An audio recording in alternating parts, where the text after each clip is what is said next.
Nearly 5 billion people across the globe have received one dose of a COVID-19 vaccine, but vaccinations still remain stagnant in some parts of the world. Yahoo Finance's Anjalee Khemlani is here now with more. And Anjalee, I know that you recently spoke with the CEO of the Serum Institute of India, one of those places still fighting for vaccination equity.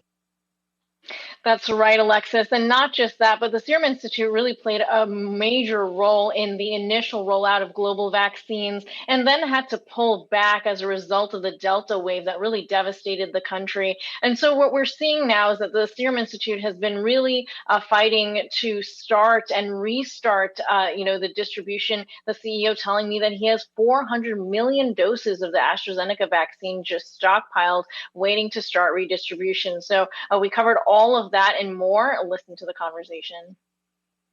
I want to start off with obviously looking at where we are right now in the world. We know that 2 years into this pandemic, we find ourselves sort of in a situation of a tale of two worlds, right? Where there is a very heavily vaccinated half of the world and an under-vaccinated half as well.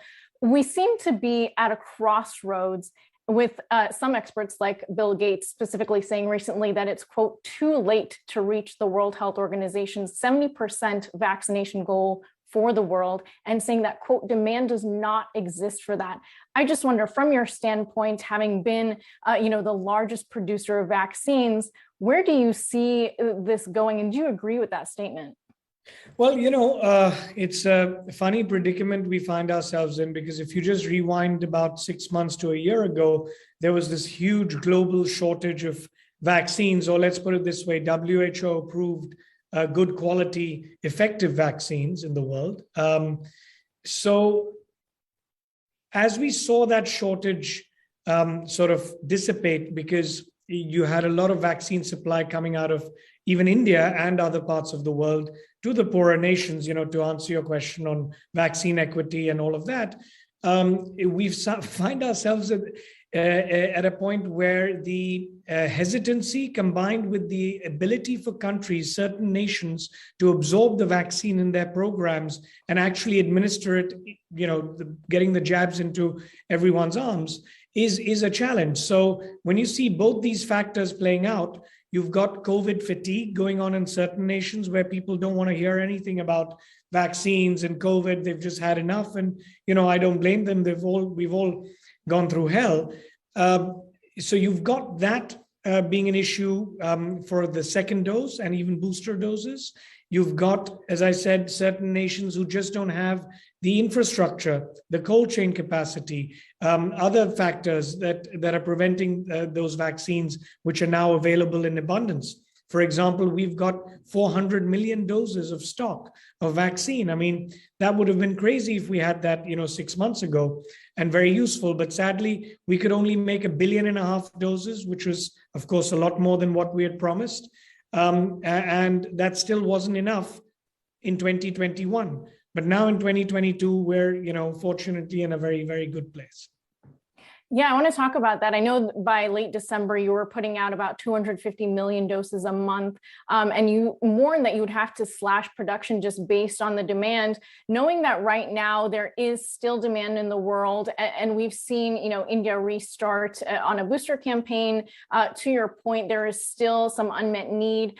Where is your monthly output right now for the AstraZeneca Oxford vaccine, as well as where you're starting now for Novavax? So we've got millions of doses on Novavax stockpiled, and we're starting exports now to Europe and many other countries now that it's approved. I, in fact, stopped the AstraZeneca vaccine production in December because I had a stock of 400 million doses, in addition to the 1.5 billion that we delivered to 70 countries, along with India being the major country receiving the supply of that vaccine. So I had to actually make an emotional decision to shut down or pause the production, which can, restart with a month's notice. We've got those facilities ready, but there's no point making any more because we've got, as I said, a very large stockpile available. And I do see in Q2 and Q3, let me just add, the vaccine demand picking up. So to what you mentioned, to Bill Gates's point, it's right what he says, but I think hopefully, demand will build up a little bit as the certain nations that haven't been able to absorb the huge quantities of vaccines pouring in from the United States, from India, and other parts of the world. So let's see how that goes.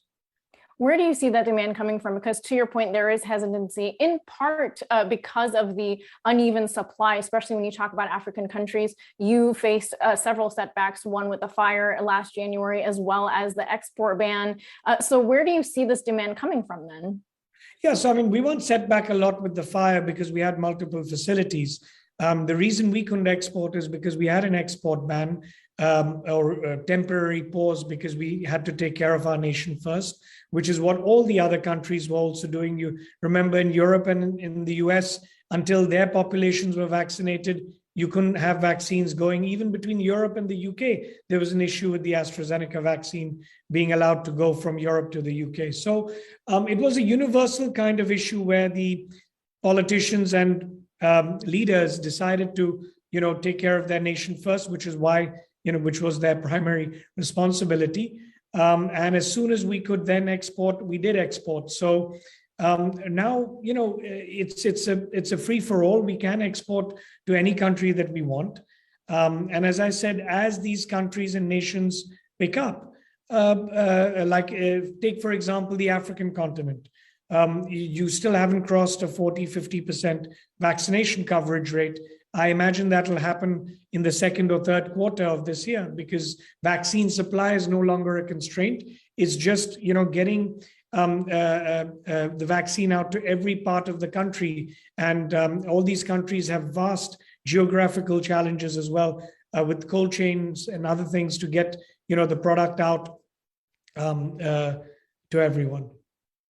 Do you feel like you lost an opportunity when it comes to those months with the export ban in place? I know you've talked about, having had lowered the price as well as the potential loss of greater profits than you could have. Do you feel like you missed an opportunity to really build up that capital to then reinvest, considering some of, the U.S. companies, Western companies really got a windfall from this pandemic?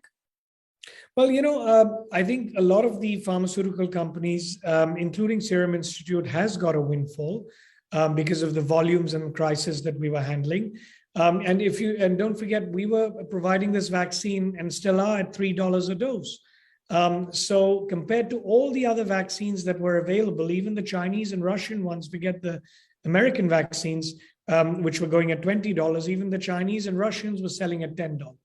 So, we've always ethically priced our vaccines to make them as affordable and accessible to the poorer nations. And yes, it was a blow to our reputation, which we're slowly clawing back because, even the African continent is aware that we've always been there to support them for the last 2-3 decades, providing so many vaccines at affordable prices compared to what was available from, Western pharmaceutical companies. And it's because, our cost base has always been lower. So we were able to provide these vaccines at a lower price. I think very soon you're going to see a lot of the Indian vaccines go to the African continent and restore the faith and original reputation that we enjoyed.